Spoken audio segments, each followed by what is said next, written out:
لائق عزت تعظیم و تکریم ممبر کی زینت استادی و استاذ العلماء والفضلاء حضرت علامہ مفتی محمد نعمان قادری صاحب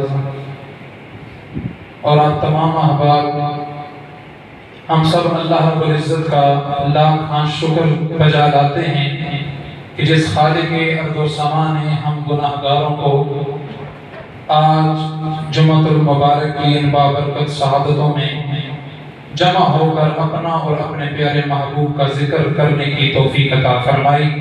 دعا ہے خالق کائنات ہمارے صغیرہ و کبیرہ گناہوں کو معاف فرمائے اور آئندہ زندگی میں اعمال صالحہ کرنے کی توفیق عطا فرمائے۔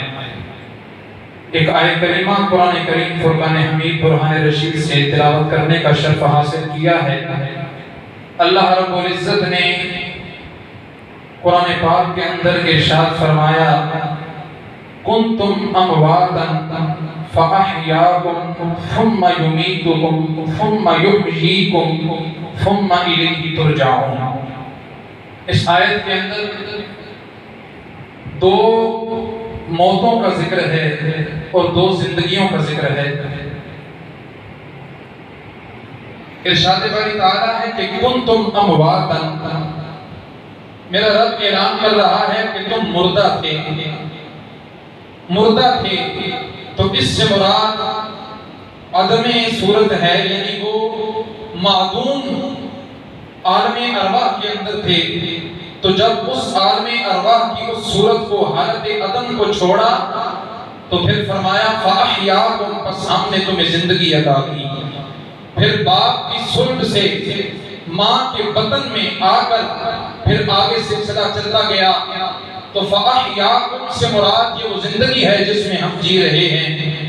تو ارشاد باری تعالیٰ ہے کہ ایک وقت انسان پر ایسا بھی گزرا ہے کہ جب وہ صورت عدم میں تھا، تو اس کو سمجھنے کے لیے قرآن کی اور آیت کریمہ پڑھنے جا رہا ہوں۔ سورہ دہر کی پہلی آیت ہے، میرا رب اعلان کرتا ہے هل اتى على الانسان حين من الدهر لم يكن شيئا مذكورا، کہ انسان پر علی الانسان، میرا رب بتانا یہ چاہتا ہے کہ انسان پر ہی ایک ایسی صورت بھی آئی ہے کہ لم یکن شیئا مذکورا، کہ جس وقت وہ قابل مذکور شے نہ تھا، قابل ذکر شے نہ تھا، موجود تھا لیکن قابل ذکر نہ تھا۔ تھوڑی سی توجہ کیجئے گا، بڑا لطیف نکتہ ہے۔ اللہ کا کلام کہتا ہے کنتم امواتا، تم مردہ تھے، حالت عدم میں تھے، پھر فاحیاکم، ہم نے تمہیں زندگی عطا کی۔ تو حالت عدم میں پہلی موت واقع ہو گئی، انسان کی پہلی موت بصورت عدم کو کہا گیا ہے، اور پھر اس کے بعد فاحیاکم، جب تمہیں زندگی عطا کی گئی تو یہ وہ زندگی کی نعمت ہے جس میں ہم جی رہے ہیں۔ تو پتہ چلا کہ لم یکن شیئا مذکورا، کہ کبھی انسان پر ایسا وقت بھی گزرا ہے کہ جب وہ قابل ذکر شے نہ تھا، قابل مذکور شے نہ تھا۔ دیکھیں ہمیں اس دنیا میں بھی چند چلتے پھرتے اٹھتے بیٹھتے لوگ نظر آتے ہیں، لیکن فرمایا کہ اللہ کے ہاں بقا پانے کے لیے تمہیں مذکور ہونے کے لیے پہلے ذاکر بننا پڑتا ہے، مذکور ہونے کے لیے ذاکر ہونا پڑتا ہے۔ چونکہ سفر مظفر شریف کا یہ مہینہ، اس کو اولیاء کرام کا مہینہ بھی کہا جاتا ہے، کئی اولیاء اسلام کا اس مہینے کے اندر عرس منائے جاتے ہیں، تو اسی نسبت سے اولیاء کرام اور ان کی شان کے طرف ایک دو باتیں کر کے پھر اجازت چاہوں گا۔ معنی یہ ہے کہ مذکور ہونے کے لیے قابل پہلے ذاکر بننا پڑتا ہے، اللہ کا ذکر کرنا پڑتا ہے۔ تو جو لوگ ہمیں کئی ایسے ہیں جو چلتے پھرتے نظر آتے ہیں لیکن ان کا ذکر کوئی نہیں کرتا، اور کئی صدیوں پہلے زمین دوز ہو گئے، قبروں میں چلے گئے، وہ چاہے سلطان الاولیاء پیر مہر علی شاہ رحمت اللہ علیہ کی ذات ہو، وہ پاک پتن کا تاجدار ہو، وہ خواجہ بختیار کاکی ہوں، خواجہ سلیمان تنسلی ہوں، وہ کوئی بھی اللہ کا ولی ہو، لیکن وہ اس دنیا سے جانے کے بعد ہم سب ہمارے سامنے کئی چلتے پھرتے لیکن وہ قابل ذکر نہیں ہوتے. پتہ چلا کہ قابل ذکر ہونے کے لیے ذاکر بننا پڑتا ہے. تو فَأَحْيَاكُمْ میں جو ذاکر بن گیا اللہ کا ذکر کرتا رہا، پھر میرا رب انسان ذکر کرتا ہے اپنی بساط کے مطابق. انسان کا ذکر اس کی کوئی ماہیت ہے، وہ متناہی ہے، ختم ہونے والا ہے. وہ انسان اپنی بساط کے مطابق اللہ کا ذکر کرتا ہے. لیکن یاد رکھو جب میرا رب انعام دیتا ہے، چونکہ آپ کو پتا ہے کہ یہ دارالعمل ہے، ہم دارالعمل میں ہیں، دارالجزاء آنا ہے، ابھی آیا نہیں. تو دارالعمل میں ہم ذاکر بنے. جو لوگ ذاکر بنتے ہیں اللہ کا ذکر کرتے ہیں، پھر جب ثم یمیتکم فرمایا پھر ہم تمہیں موت دیں گے. اب یہ دوسری موت آئی. پہلی بات کو توجہ رکھیے گا کہ جب دوسری موت کا ذکر ہوا کہ ثم یمیتکم ہم تمہیں پھر موت دیں گے، تو کچھ لوگوں کو یہ مغالطہ گزرتا ہے کہ ثم یمیتکم میں جو مرا وہ ملیامنٹ ہو گیا، وہ مٹی سے مٹی ہو گیا. ان لوگوں نے قرآن کی نص کو نہیں سمجھا، بلکہ یہ قانون ہے قرآن کا کہ جہاں موت کا ذکر ہوتا ہے، موت کے بعد حیات کا ذکر ہوتا ہے. میرا رب کا قرآن اعلان کرتا ہے کہ کنتم امواتا، تم مردہ تھے، فاحیاکم ہم نے تمہیں زندگی دی، ثم یمیتکم پھر تمہیں موت دیں گے. اس سے مراد قبر کی موت ہے، یعنی لوگ قبر میں چلے جائیں گے، لیکن قبر میں جانے کے بعد بھی پتہ چلا کہ ثم یحییکم جو لوگ اس دارالعمل میں رہ کر اللہ کے ذاکر ہوتے ہیں، ان کا قلب بھی ذاکر ہوتا ہے، ان کی روح بھی ذاکر ہوتی ہے، ان کا اخوا بھی ذاکر ہوتا ہے، ان کے جسم کا ایک ایک حصہ اللہ کے ذکر میں مشغول ہو جاتا ہے، ان کی روح بھی ذکر سے سکون حاصل کرتی ہے. تو جب بندہ اپنی مثال کے مطابق، چونکہ انسان متناہی ہے، انسان کا ذکر بھی متناہی ہے، محدود ہے، متناہی ہے، تو یہ اپنی مثال کے مطابق ذکر کی انتہا کرتا ہے. اب جزا کی باری میں رب کی ہے، جزا رب نے دینی ہے. یہاں بات چھوڑ کر ایک اور آیت کی طرف آ جاؤ.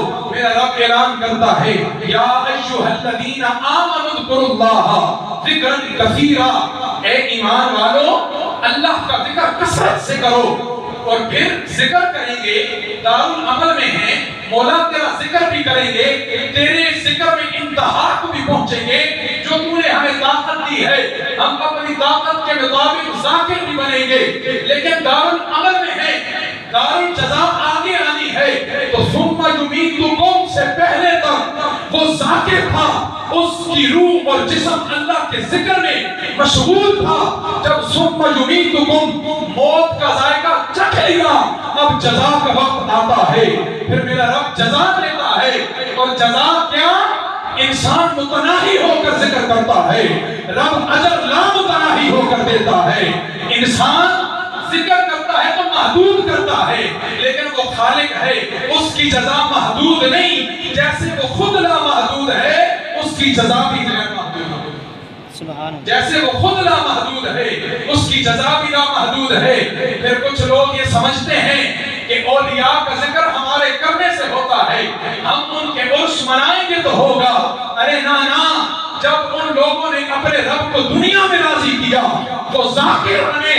پھر جب رب کی جزا دینے کا وقت آیا تو پھر دنیا نے دیکھا کہ جن لوگوں نے ذکر میں رب کی انتہا کی، خدا کی قسم رب نے اپنی جزا میں بھی انتہا کر کے صدیوں بعد بھی ان لوگوں کا نام لوگوں کے دلوں میں زندہ رکھا ہے. سبحان اللہ. آج بھی ان لوگوں کا ذکر ہماری زبانوں پہ جاری ہے.